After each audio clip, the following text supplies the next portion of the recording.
like to give the recording in progress. It's working. Thanks.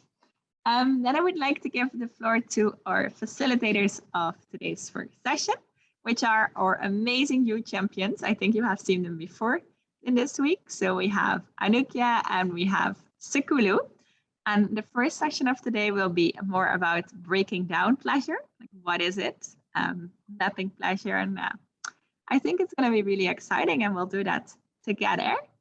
So without further ado, I would like to say the floor is yours, Anukia and Sekulu. Please take it away.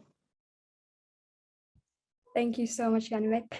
Before we begin, as our host has already told us, our session is about pleasure. So we're going to dive into this amazing session about what pleasure means to us. And as again, reiterating, this is a safe space. So let's just try to create that space for each other. But before getting into our session, I would like to give a brief summary of who I am. I am Anugaku, and currently I'm working with Choice as a youth champion from Nepal for our Feminist Futures project. I'm leading the project Feminist Futures Nepal, where we carry out our project called Pleasure Activism. So here we try to create a safe space for youths to talk about pleasure and all the taboo topics that comes with it.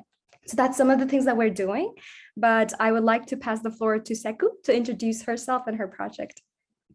Hi, everyone. It's so lovely to be here again. And thank you to the wonderful host. I'm Sekulu. You can call me Seku, and we are Feminist Futures India.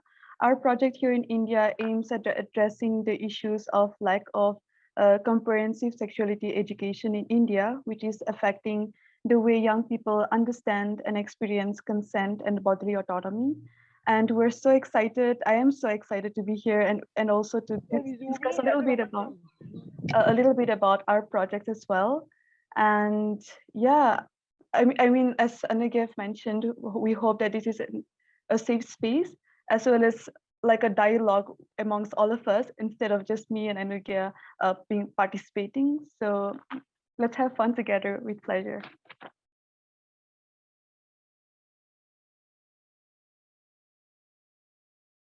Thank you, Seku.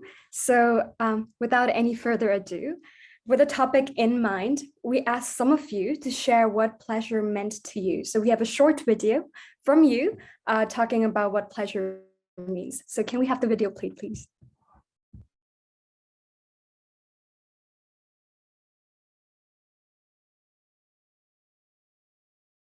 We cannot hear the audio.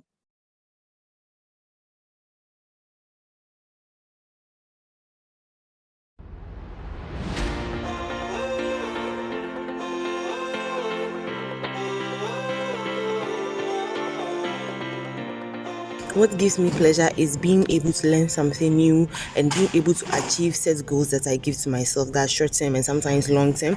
The satisfaction I derive from achieving all these things gives me pleasure. To me, pleasure is doing what I enjoy most. I would define pleasure as the act of being content or satisfied with an act or something that one does.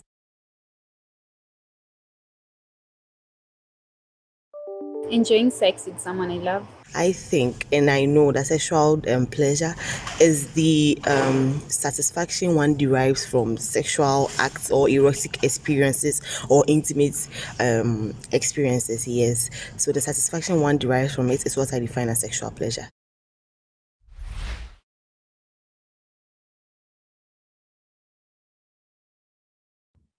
Thank you so much. So that was a short video about what pleasure to some of the youths mean. Now, we would like to request you all to go on this reflective session where we want you to brainstorm what pleasure means to you. So we will be sending you a small link in the chat here. Just click to the link and you will be taken to a website where you will be brainstorming about what pleasure means. So Seko, can you send us the link?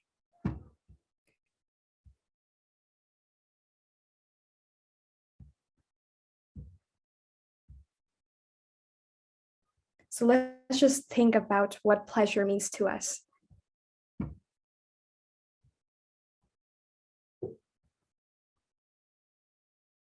So what are the things that gives us pleasure?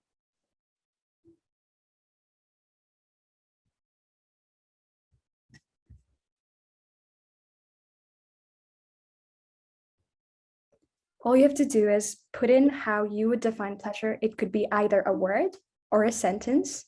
It could be anything. Chocolate, yes. Doing things I like to do. Having a good time with friends, family, or a partner, for example. Tea, specifically in this cold weather right now. What else gives us pleasure?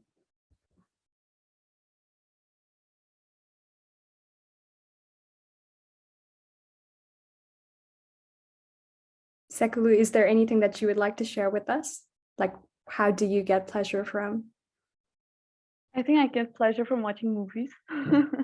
Movies, good Yeah. sex, to be honest, yes. Uh-huh. It's lovely to see all of these different types of answers. Satisfaction, that's really important. From doing something well, fun sex, good food. Love it. I am loving all of this that we're coming up with. Yeah. Being at peace with my inner self, good sex. I think we all agree with good sex. Yeah. Especially in winter. Especially in winter.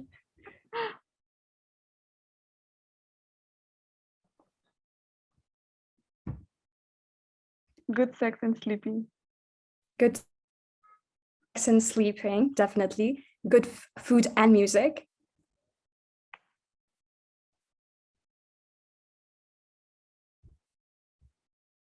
Is there anything else that you would like to add to the list? We're 24 of us. Obviously, we have a lot of different definitions of how we define pleasure. There is dancing, there is beach, good food, music, and sleep. I'm the queen of sleeping, so I definitely agree with that.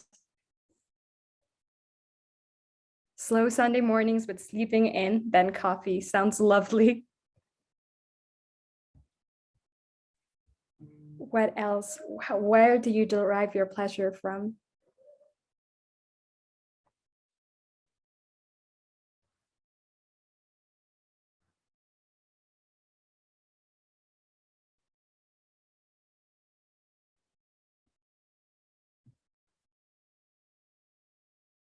Is there anything that we would like to add to the list? That's some things that's missing from here.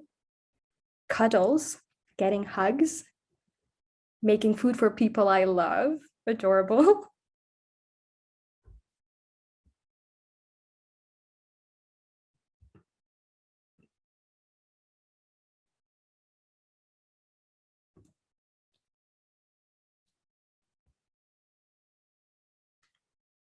I think it's just been a really interesting exercise that we've just done here, right? And keep it coming as well. We'll just love to see all these diverse answers that we get from people. But one thing that's really common in this is that how our definition is not a universal one. We have more coming up, helping others to the best of my ability. That's beautiful. Sports, getting pain in my belly from laughing. This is beautiful, like how even just like the pain of like being so happy is so pleasurable for us. I think just this having this conversation is how I would define pleasure as well, like getting to know what other people enjoy. Anything else that we'd like to add?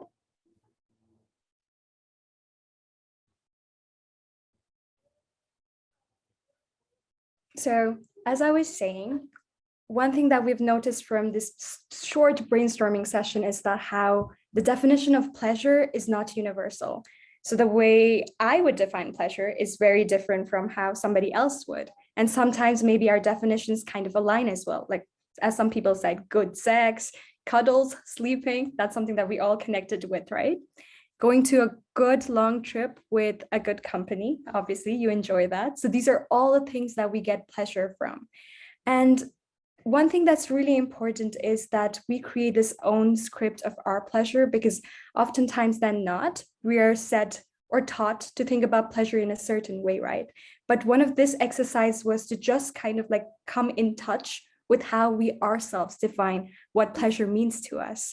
So it just doesn't need to be one monolithic or one definition, right? It's so diverse. So one thing about pleasure is when somebody asks us, like specifically since I'm working with pleasure activism, one thing that people mostly ask is, what does pleasure mean? And I think there's no one answer to that because the definition of pleasure is just so expansive. And Seku, is there anything that you'd like to add to this? I mean, I really like how you said it's so universal, because how do we define something as how do we define pleasure when we have different sense of pleasure? Maybe tomorrow I wake up and suddenly I enjoy coffee, though I did not enjoy coffee yesterday.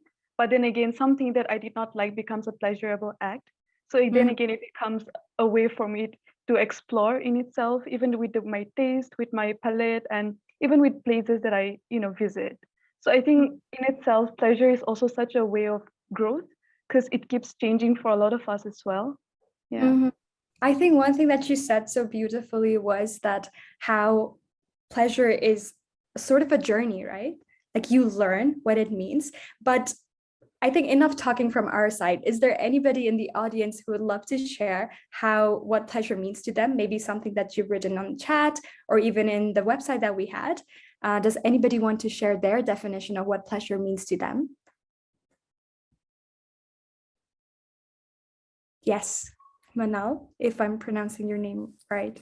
Yeah, you're pronouncing it perfectly. Well, pleasure for me is like the essence of life, because for me, all I do in life, my work, my hobbies, what I do in my day is just to get this pleasure. So to get the maximum of pleasure from life. So yeah, that's all I was going to say. Thank you so much. That's a beautiful definition. Is there anybody else who would like to share their definition?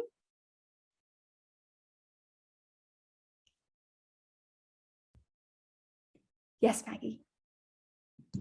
Yeah, to me, anything that makes me happy, anything that makes me satisfied, and I really feel my heart is satisfied and happy.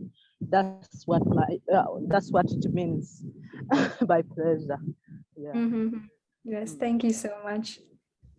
We have something in the chat. Segu, share it with us. Don't write it in the chat. No, I think when she mentioned about like everything that's pleasurable, for me, it's like working with Joyce has been one of the most pleasurable experiences. Like to wake up and to get to work with people that I learned so much from.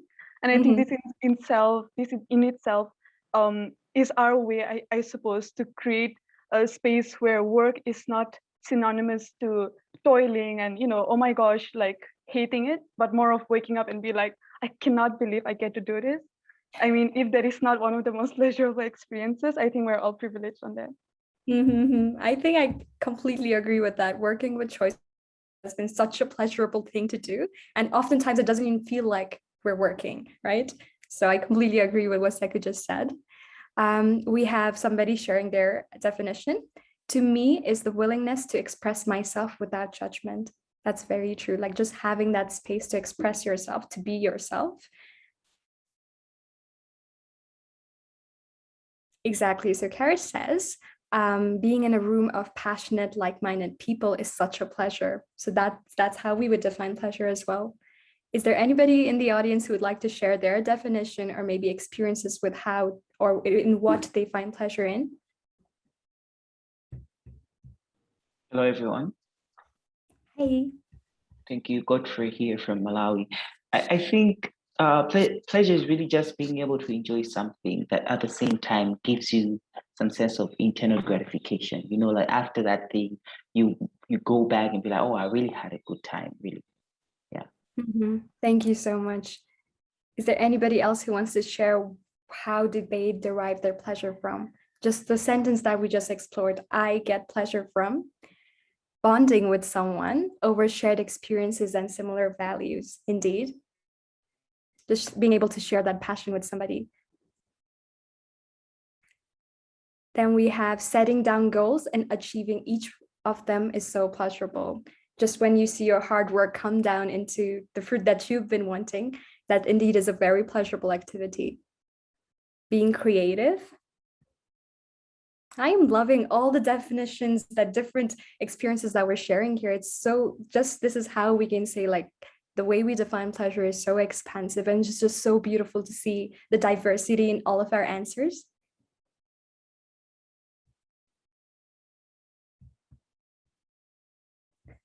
I think we can still keep this coming, but like just summarizing it up with how we have defined pleasure, again, highlighting the aspect that how when we talk about pleasure, it's just not one definition, not one script about how we define it, right? It's something that's very diverse and it differs from person to person. And I think one thing that's really important to say and like to think about is how consent plays such an important role when we talk about pleasure, right? Because only consensual activities are pleasurable. For example, bonding with someone over shared experiences. Here we have consent of two individuals where we decide to share that time with each other. So anything that's not consensual is not an activity or any thing that we derive pleasure from, right? So I think just highlighting the aspect of consent, consensual activities, and the pleasure that it brings us. Seku, is there anything that you'd like to add at this point? No, Enrique, that was perfect. Thank you. So we can still keep on going with how we define pleasure and what are the certain activities from which we derive it. But now we can move to our next section. I would like to hand it over to Seku. So Seku, could you address the audiences right now? Thank you, Enrique. Hi again, everyone. And it was lovely, as Enrique mentioned. I think also when we say mapping pleasure, for Enrique and I, we really loved working on something called mapping pleasure, because it's also a way for us to, especially as as people or as advocates of safe spaces, it's also a way of saying, these are all the spaces which are pleasurable to me, these are all the activities which are pleasurable to me. So then again, it's like a map that takes us and helps us define what pleasure means to us. And as we discuss pleasure, I think it's time for us to ask ourselves, how much do we know about our own bodies? So we will take a walk together, more of a virtual walk, but let's say since we cannot meet in person, Carrie or Anukia, if you could please share the link. So Anukia will be sharing us a link. It has a series of questions, so you just have to open and select whichever answer that makes most sense to you. You can also participate anonymously. You can just add your initials, or if you're comfortable, you can also add your name to it. And if you go on to answer them, some questions might seem a little complicated to you, because then you do not really have to write black and white answer to it, as in there's no yes or no, but you're mostly in between. So when you face something like that, please do select whichever answer makes most sense to you and your experiences. At the moment, again, there is no right or wrong answer. Do they need access, Anugia? No, you can directly join. Yeah. You need to use the, I share a link, and then Anugia share a link. You need to use the one that Anugia shared. It's yes. Yes, I think you can stop sharing the screen. I will share it. I think you can stop sharing the.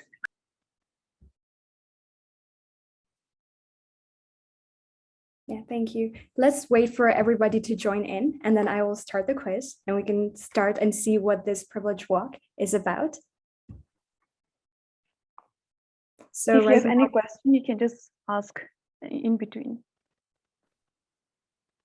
So we have 8 people joined in, 9, 10, 11. Once we have everybody in, we will get it started. Do let us know if you're experiencing any sort of technical issues.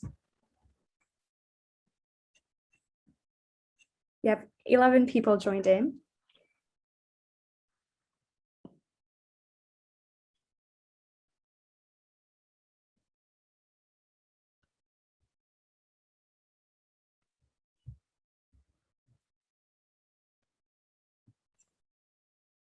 Okay, shall we go ahead? I think we can, yes. Yeah. Let me just write it, yeah. Just wait a little bit. Okay. You can take your time. So the quiz has started. Anika, could you please share your screen? Sure. I am disabled from sharing my screen. Can I be able? Maybe Caris can do it. Okay. Can you please make Anukia a co-host, and then she can just do it? I think that's easier. Yeah, I can. Yeah, sure. It'll be easier.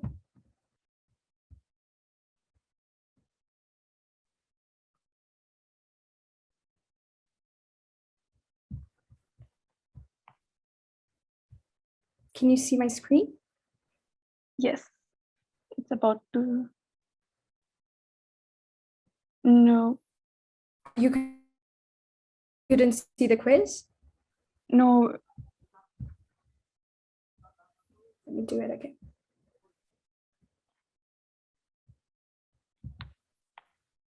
Can we see it now? Yes, perfect. Great. Thank you. So this is the scoreboard. That's what's happening right now.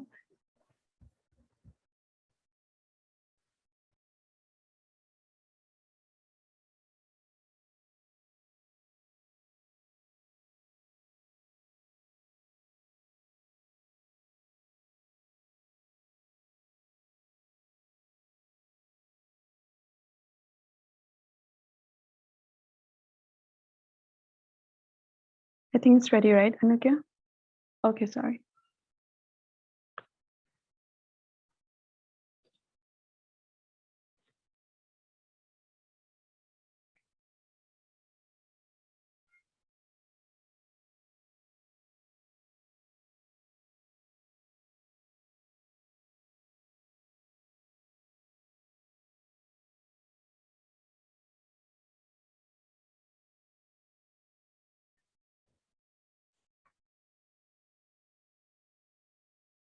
Maggie and Tai, are you having some difficulties, or maybe we can just get started as well, Seku? All right. I think we can get started. Yeah, so thank you so much, everyone, for participating. And also sorry about the technical issues that some had to face. However, the reason, okay, before we start even talking about this privilege walk, or rather this pleasure walk in itself, could some of you please share what you felt answering to those questions? How did you feel answering? Was there any confusion that you faced with regards to deciding which option to choose?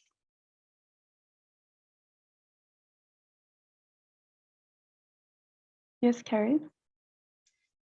I find it really interesting. I think for some of them, it was hard because I wasn't taught about certain things when I was younger, but I've come to learn more about them more recently. So it was kind of hard to say yes or no, reflecting on my experience. But yeah, it was really interesting to think about these questions. I'm curious about others as well. Thank you, Carrie. Yeah, Pragya? Thanks, Aku. Yeah, it was kind of a difficult exercise, I would say, because it kind of took me back to my childhood. And I grew up in India, where people don't really have conversations about sex or sex education or bodily autonomy or consent, and these are issues that are really suppressed. And for me, like I live in a very different context now. I live in the Netherlands, and I work on sexual and reproductive health, and everything's positive and everything's very encouraging. But that wasn't the case before where I was growing up. So it kind of brought back a lot of things. And right. Yeah. Right. As a fellow Indian, I completely empathize with you on that. But hey, I'm still living here. Yeah. Thank you, Pragya. And yeah, me? Yeah, I think I share Gareth's experience. That was also a reason for me that it sometimes was hard to say like yes or no, because I had learned something, but not as early as I would like. And also some of the questions I said yes to, because for example, to the question like, did you ever have conversations about sex at home? Like I had them, but they were not very elaborate. Like it was more my mom telling me I should use contraceptives, and that was it. Right. Right. Thank you, Atmi. And Manal? Yeah, I don't know why it puts 0 on my mind, but I answered all the questions, especially when it comes to the gender-based discrimination. I live in Morocco, in Africa, and yeah, I have been into a lot of situations where I was discriminated just because I'm a girl, I'm a woman. So yeah, especially this question, when I read this question, it just did something to me, when something ticks you or something like that. So yeah, especially the gender-based discrimination is a black key. Thank you. Thank you, Manal. And Kisomo, I'm so sorry if I mispronounce your names. No, you pronounced it as it should be pronounced. So the question, the one about, do you ever talk about issues about sex at home? There are cases where you might not talk about it, like with the people at home who you live with or whoever they are, parents, siblings, and so on. But you might be able to talk with your neighbors, for instance, or people within your neighborhood, or even inside in the home. You might get on a phone call with a friend and talk about it, but it might not be necessarily with those who you live with. So Right. that one was quite hard to answer on my end. Mm-hmm. Thank you, Kisamo.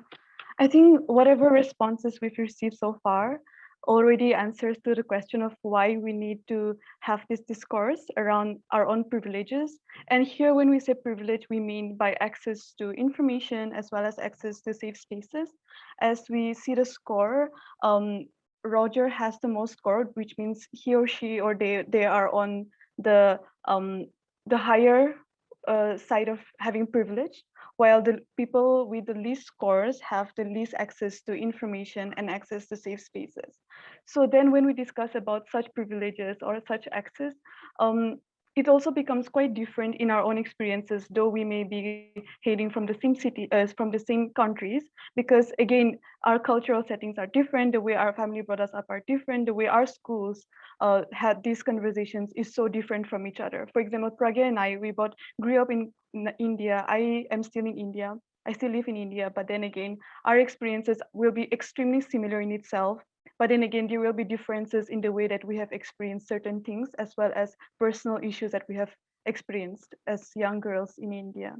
So when we discuss about all these issues, especially all of us as advocates of SRHR and as people who have been working in this issue, either directly or indirectly, is I think all of us already recognize how this diversity in the issues that we face. For example, for me as a cishet woman, my privilege comes from that, as well as my access to education, as well as that I was always given the freedom to decide for myself. But then again, my disadvantages or lack of information came at how my school was never had conversations around sexuality, neither was my college, so to say. And also for me as a woman, as well as a racial minority woman, the experiences that I have gone through, living in the city alone and, walking the streets alone, all of this are also very different from my own peers who may be male or who may be from a different racial identity. So then when we discuss all of this, it's not a way for us to be like, oh no, I'm so privileged, but then it's a way for us to reflect in itself. And also sometimes what happens is we may assume that we are quite privileged, but then again, when we actually sit down and actually list our own experiences, we realize that there are still a lot of spaces that we have been denied our right to. So all of these conversations are the things that we want to address through today's sessions, is how though we all have the same issues of sexual and reproductive health and rights issues in our own countries, especially of youth, but then again, when we address these issues, it's so different in itself. So how do we do that? How do we address an issue that we're trying to address, but it's so different when we see it from afar as well as from up close? The answer is that we have to be intersectional in our approach. And when we mean intersectional, I really like what this lady told me, is that intersectionality, for it to be defined or for it to be simplified, means that it is not intersectional enough. So it's in its complications and confusion that we try to bring this approach in our work. So for me, for example, as a woman in my work, most of the time, also because of my other work in related to gender-based violence, I am always conscious about the issues that women face in India. But then again, I also have to be inclusive of realities that queer youths face, and other minority communities face as well, because their experiences may be different, but we're all trying to address a common issue as well. So another question that I wanted to ask all of us is, where do you feel you're privileged? Was there any topic that you saw, and or rather, was there any question that made you think, okay, I'm privileged here, or was there any topic that you made you feel like I was denied so and so, which is why I was not given such space for me to explore or even learn?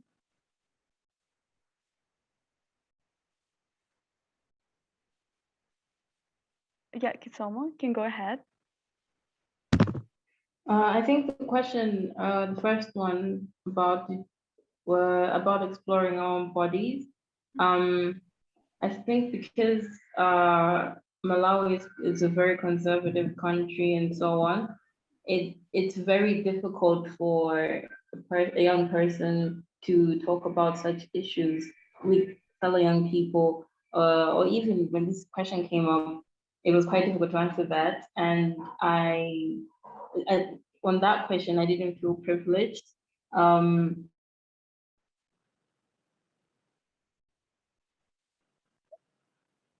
Hello?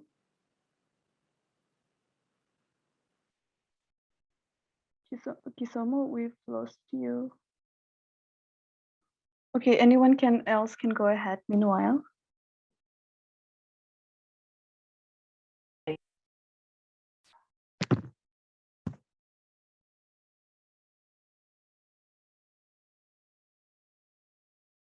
Kisomo?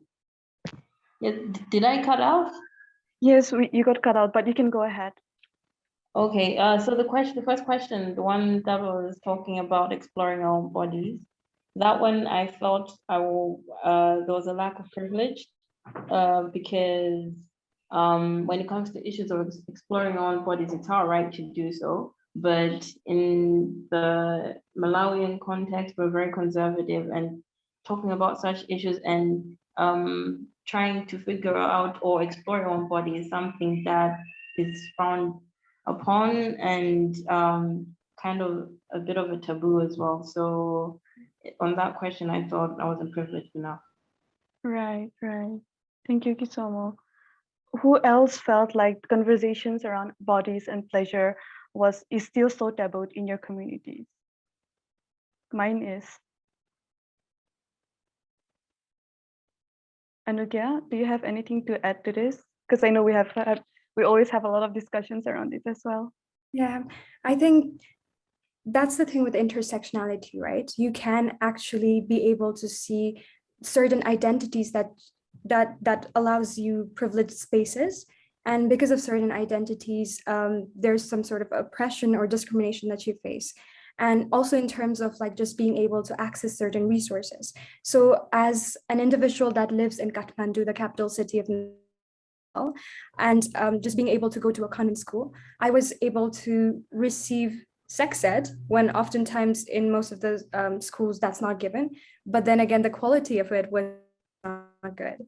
And so in that way, but still I would consider myself to be privileged in terms of being able to access information, because I had access to internet. I had access to people who would, have these sort of conversation, or even have friend circle who are more open to talking about these issues.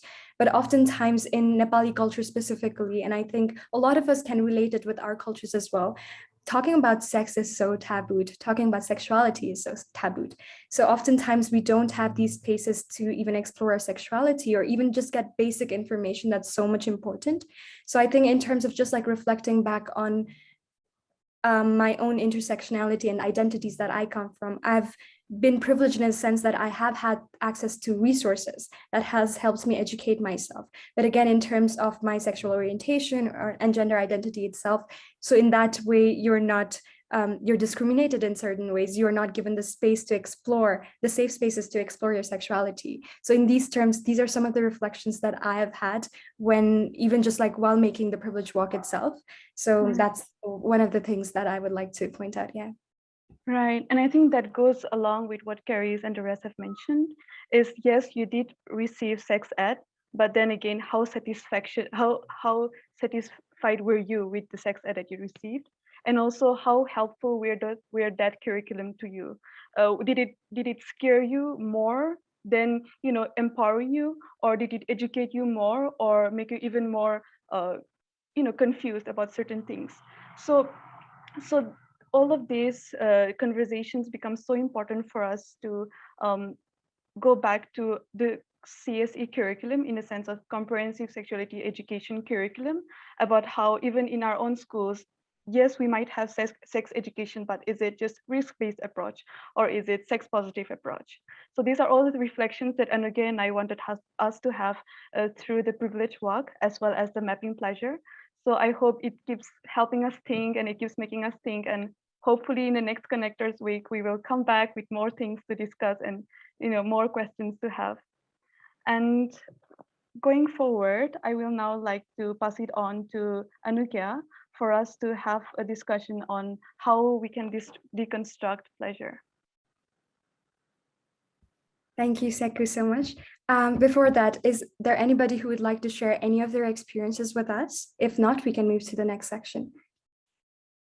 Okay. I just wanted to add, Anugia, I completely also resonate with what you said. Instead, I think it was me and Manal, I think, who we like scored like really low. But if I think about my own privileges in the Indian context, I completely agree with you. I did have access to education. I did have access to resources. I got some kind of sex education, which was like basically about how do you use like a pad. That was basically the extent of it. But if I compare to my other young peers in India, or other sexual orientations and people of other sexual orientations and identity, again, that like if we compare it with them, that probably puts me on like a higher privilege scale, right? So it's unfortunate, but it makes you think about your privilege so much. And today I feel I'm in a much better safe space, and I have a community around me that kind of enables my my being, so to speak.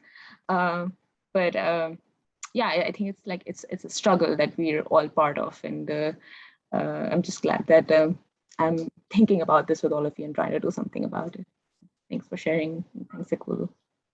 Thank you so much for sharing that with us, because I'm pretty sure a lot of us can like relate to whatever you shared, and also with what other participants have shared as well. If there's anybody who would like to further add to this, you can even use the chat box and let us know, and we'll get back to you. But just moving forward with deconstructing pleasure. Now, what does deconstructing pleasure mean? And I think one of the most pleasurable things about today's session has been like when we asked you, where do you get your pleasure from? There were so many diverse answers that we've got, right? But oftentimes when we talk about pleasure, when we see it in our society, there are certain very one definition scripted narratives that we have internalized. And oftentimes when we talk about pleasure, these are the narratives that comes forward. For example, most of the times when we talk about pleasure, it's often just resonated with or attached to sexual pleasure. So it's only seen through the lens of sexual activities, right?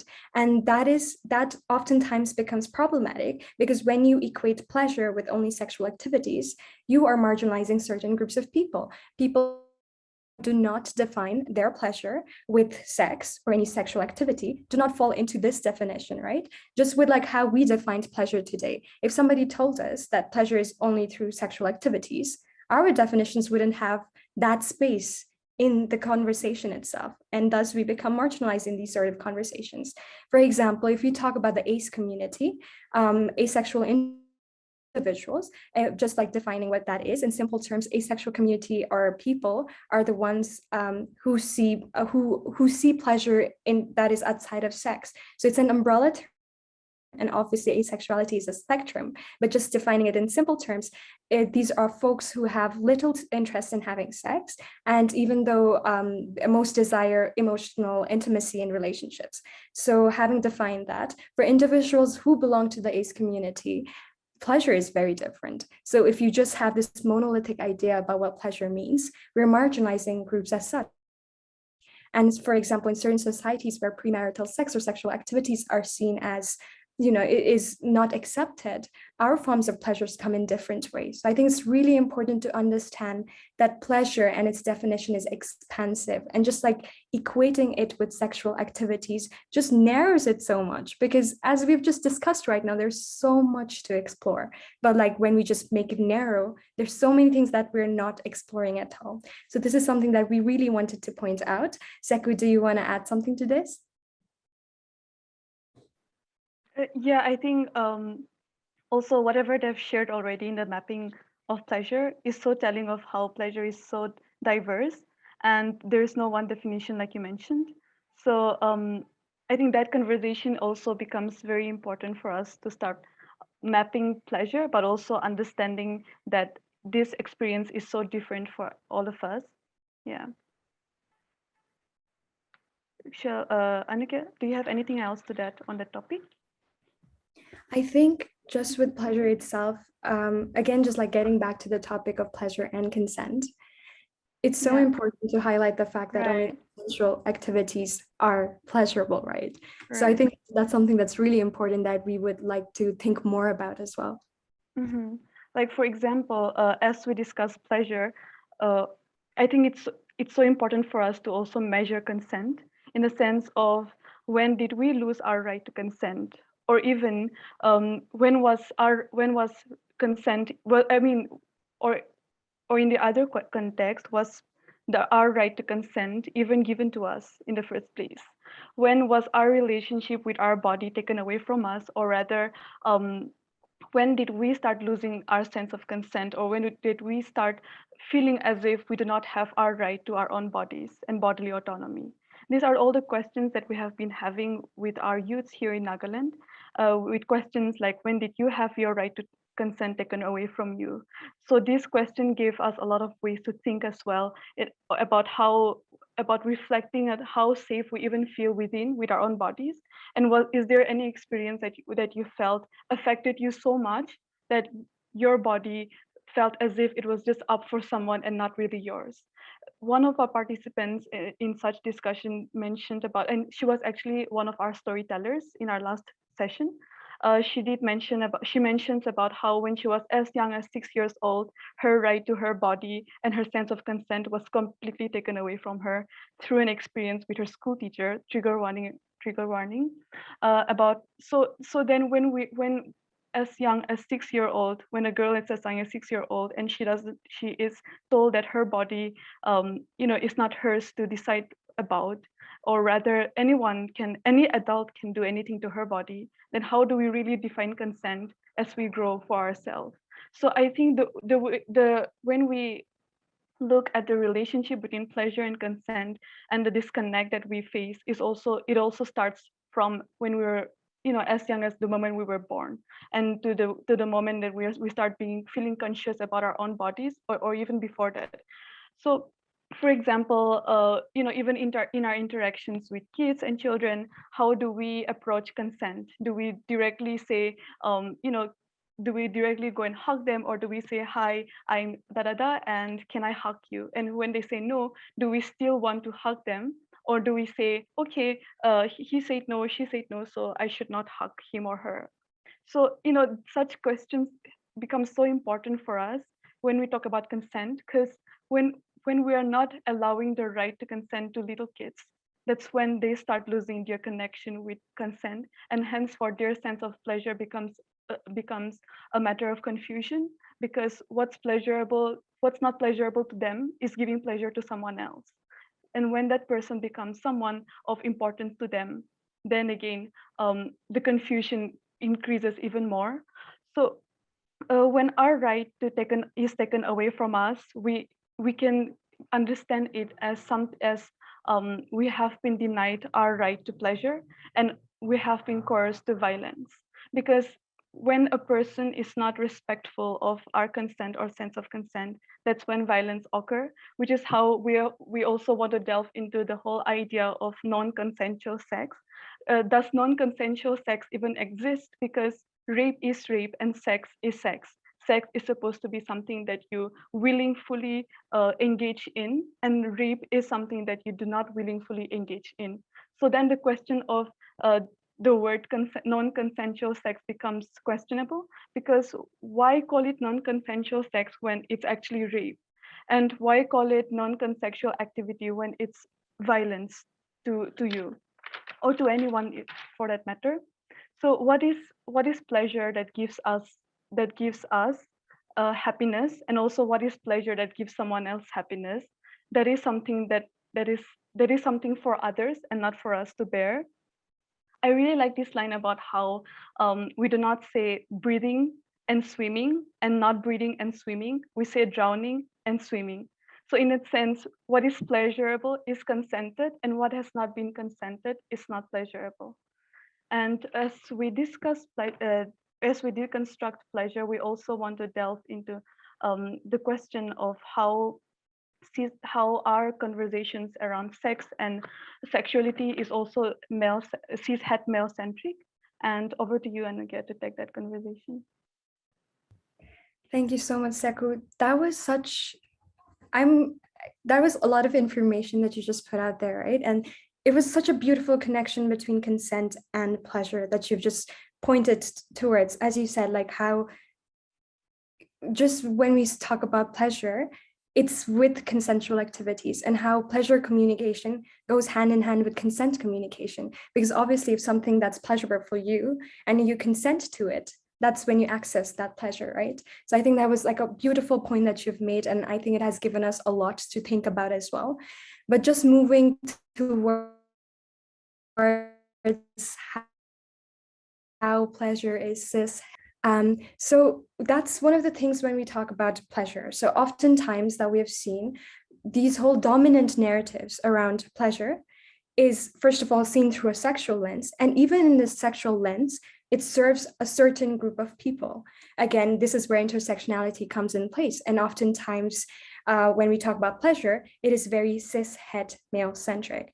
And what that basically means is how our idea of pleasure is so much into penis and vagina sex. So the amount of emphasis that we give in penis and vagina is so much, to the point that oftentimes we think that our pleasure can only happen through penetrative sex.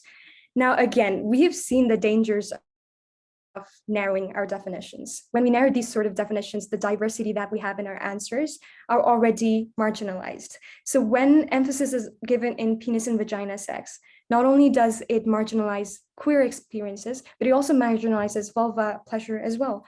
So oftentimes for people who do not get pleasure from penis and vagina, or don't even want to involve in that, oftentimes their pleasure is not even talked about. And what's sad is it's not even talked about, but also people are guilted and shamed upon it.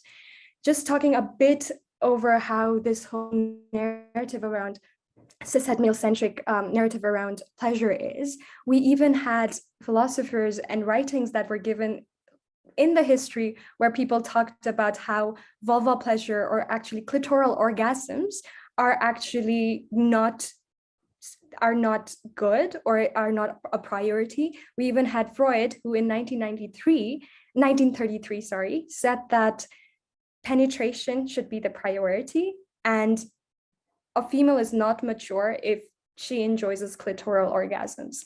So this is something that was written, and all throughout our history, we see how our language around pleasure, the way we define pleasure, has been marginalized to certain groups and only served to cis-het male-centric individuals. And just something that I would like to ask you all, how many of us had the word vulva when we learned about it in our sex ed? Did we ever come across the term vulva? Maybe we can raise our hands if we did. Did we ever hear the word vulva if we received sex education? Kara says never, neither did I. We have a resounding no, no, no. Exactly. So that's the thing. Okay, so one of the interesting things about language is language reflects reality, and it also creates reality, in the sense that when we talk about vulva is one of the most important organs for us, right? It's the external genitalia that we have, and it has the clitoris, which is really important for our pleasure. And clitoris actually is the organ that is solely responsible for our pleasure, right? And even that, something that's so important to our pleasure, the word does not even exist in our vocabulary, specifically when we're taught about it. And often now we are seeing the surge of using a vulva instead of vagina, but oftentimes we refer to our vulvas as vagina. And vagina is obviously, people do get pleasure out of penetrative sex as well. But however, vulva pleasure, clitoral stimulation is something really important to our pleasure. However, that's not even there in our language. So this is some of the examples which tells us how oftentimes queer experiences of pleasure, vulva owners' experiences of pleasure is often marginalized. And we're fed into this narrative that we get pleasure through penetration. And just sharing one of my personal experiences, I think for the longest time, I thought that I could only orgasm through penetration, and I wasn't being able to, so I thought something was up with me. So I think just this is the narrative that we've internalized, and only recently that I learned was that clitoris stimulation is something that worked for me. And one of the interesting facts is that it was only in 1998 that the precise anatomy of the clit was discovered by Dr. Helen O'Connell. And before that, we still thought that the clit was just a bulb right there and not an entire structure in itself. So we see, like, throughout the history, the narratives that we're fed into, the way we talk about pleasure has often been very cis-het male-centric. So because of that, we have been kept away from our bodies, from our pleasures. And oftentimes, even with the conversations that we have had with individuals for our project and our consultations that we did for our research, we saw that oftentimes women specifically, we tend to think that something's wrong with us because we're not orgasming through penetration. And what we don't understand, that clitoris stimulation is important for our pleasures. So these are some of the experiences that I've heard of, something that I have personally experienced as well. But like Seku, is there any experience that you'd like to share? Is there anybody else who'd like to share? We can just go ahead from there. What's unfortunate rather is also that in a study conducted here in India, only 70% of women mentioned that they never orgasmed, though having already had a partner. They, married women. So then this is also very unfortunate, and also important for us to reflect on the fact that you have been, sexually active for decades and you have never ever orgasmed. There is something in the chat box. Do you want me to? Yeah, sure. Sure. It's worse for women in rural areas because they don't understand pleasure. They are taught to please men and not themselves. When the men are done, women are okay with it. And and the whole concept of foreplay is foreign to them. Very much so. Again, a question to you all again. When do we think that sex ends? Just a moment of reflection with that. When do we think sex ends? And for a very long time, for me, sex ended when my male partner orgasmed. So this is how we've been taught, right? Even if maybe we aren't satisfied yet, and we want to keep on continuing because our male partner has orgasmed, we think that the whole act of sex is over. And again, this is whatever that was mentioned in the chat is something that was pointed out to us by our participants as well. Not just in rural areas, even like outside of it, right? Where we think that the pleasure is for the partner itself and don't think about, our definition of pleasure would be, oh, my definition is when my partner is pleasured, and we don't think about our as well. Also begs the question, when does sex begin? Exactly, that's exactly a very good point, right? And just the whole idea of foreplay, why going down on somebody is foreplay? Why isn't it the act? Who defines what the act is, right? So this whole definition of how we understand foreplay in itself is problematic, or that's what I think. So again, I think these are like amazing points that has been brought forth. What does sex mean? When does it start? When does it end? So it's just like really interesting points that have been brought forth. But is there anything else that people want to share? Exactly. So we have something mentioned here in the chat. Sex can also end when someone involved stops feeling comfortable or into it. That's really important. Again, consent is an ongoing process. So it's not about just asking for consent and once you have done it, it's done. It's an ongoing process. And if anybody's uncomfortable with any activities, we stop there. And that's when sex ends as well. It doesn't need to be like somebody has to orgasm, or the male partner most of the times needs to orgasm. Seku, is there anything that you'd like to add? Yeah, I think in relation to what Prisa has mentioned, right, with regards to the conversations around pleasure in rural areas, that is something that we have also experienced here in our work, because right now our project is mostly targeting youths in rural areas of Nagaland. So what happens is, even for us, defining even pleasure in itself becomes very tricky because of lack of a better word to define it for them in their own dialect.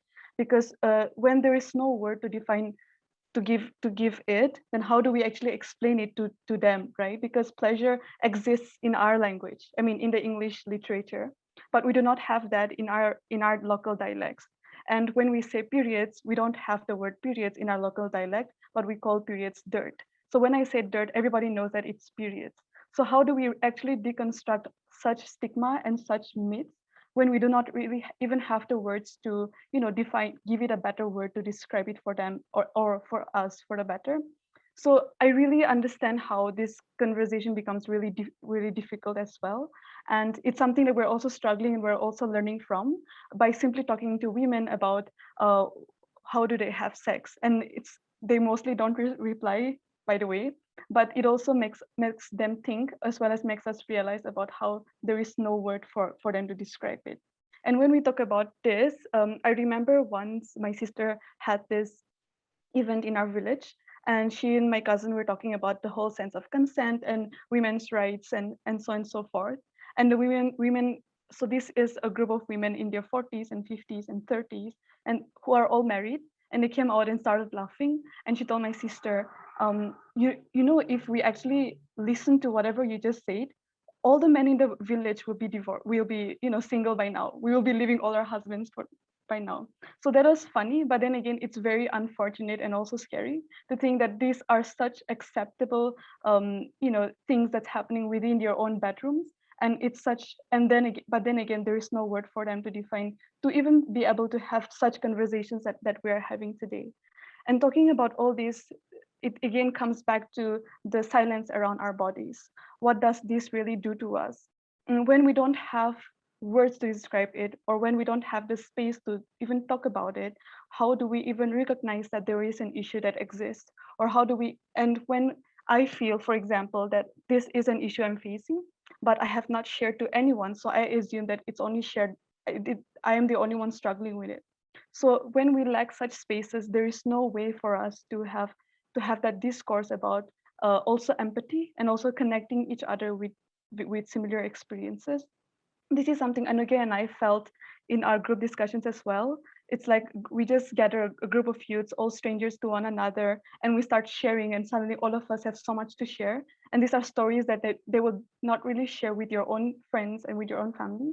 But this is a space that we told them that it's safe for them to share. So I think what comes down to all our issues with regards to pleasure is that we need to create safe spaces for one another and have that dialogue, but also look out for those spaces that lack this language for them to have the conversation in the first place. And as advocates, what do we do to address such issues? How do I talk about pleasure to a community that do not have this discussion? And also they do not understand our language. So then how do we penetrate through such communities to have this dialogue? And I think that's something that we need to keep thinking, and there is no answer to it yet. But I think that it starts at something like what we're having today, about all of us simply sharing about our own experiences and talking about violence against our bodies through silence, a trigger warning. But we also wanted to address the issues of violence against our bodies as well, because this is an important issue when we talk about pleasure in itself. I remember when we were working on a campaign on marital rape, we met women in their 50s and 60s and even 40s who mentioned that they didn't know sex is supposed to be pleasurable. And they told us it was only after my girls went to college I realized about it. And then I realized that whatever I was facing was actually abuse and rape and harassment, because I never consented to them. And I think Pragya would empathize with this, because with our issue of child marriage here in India. Again, discussing about having this discourse becomes a whole debate in itself with regards to our own laws and the constitution and so on and so forth. So yes, the laws exist, but when we have such discussions with each other and also with people, it also validates their experiences and help us connect as well, and create a curriculum of our own beyond what is being institutionalized. Anuka, do you have anything to share? Then we can. I just was like looking into the chat as well, and we have certain comments that have come forth with our participants, how culturally sex would end when the male partner orgasms. And yet again, as we have discussed, especially in heterosexual relationships, oftentimes we see an orgasm gap where male partners orgasm and that's how sex ends, and culturally that's how we've understood it. Again, coming back to the same point as well, right? How we see pleasure as pleasuring our partners, our male partners in heterosexual relationships, and that's how our pleasure ends as well. So this whole narrative that we've internalized, specifically you can see it when you talk to other people. As Seku said, there were women who did not even know that sex was supposed to be pleasurable, right? Because our society keeps our pleasure away from us. If we are not cis-het male, our pleasure isn't even talked about. And one thing I feel is when there is systemic lack of knowledge about our bodies, when the system itself keeps you away from your bodily autonomy, your knowledge about your own bodies, it's a violence in itself because it's systemic, it's planned for. It's not something that just happens. And I think that's really important to think about as well, like how our systems have kept our pleasures away from us. And oftentimes this perpetuates violence because we don't even understand what our pleasure is. Adding to another comment that's been mentioned, and to add to the point about language, most words used in conversation about sex are viewed as vulgar by a wider population, when in reality they're scientific words. Exactly, I think this is something that's seen in Nepal as well. And again, in many countries, I think we can relate to this, how conversations around sex or sexuality is seen as obscenity, and it's not seen as a natural process or natural, something that we need to know of. And that just, again, adds to this whole body illiteracy, right? Because then we don't learn about the basics of our own bodies. We're not taught how to communicate consent or even understand our own pleasures and communicate that. Yeah, and I think that brings us to the end of today's session. To conclude it with, sorry? Second, before that, there's a comment. Would you like to read it out? You can go ahead. Oh, okay, sure. Yeah. An important point, Sekulu, you are raising about sex being pleasurable, especially for the older women who are not privileged to information on sex and pleasure like our current generation. Exactly. Right. Such important point. Thank you so much, everyone. The point of today's session was for the participants themselves to act like facilitators. So thank you so much for being so participative. And we would like to conclude it with a note of we need to create our own script for pleasure. And there is no one word to define it. Thank you so much for having us.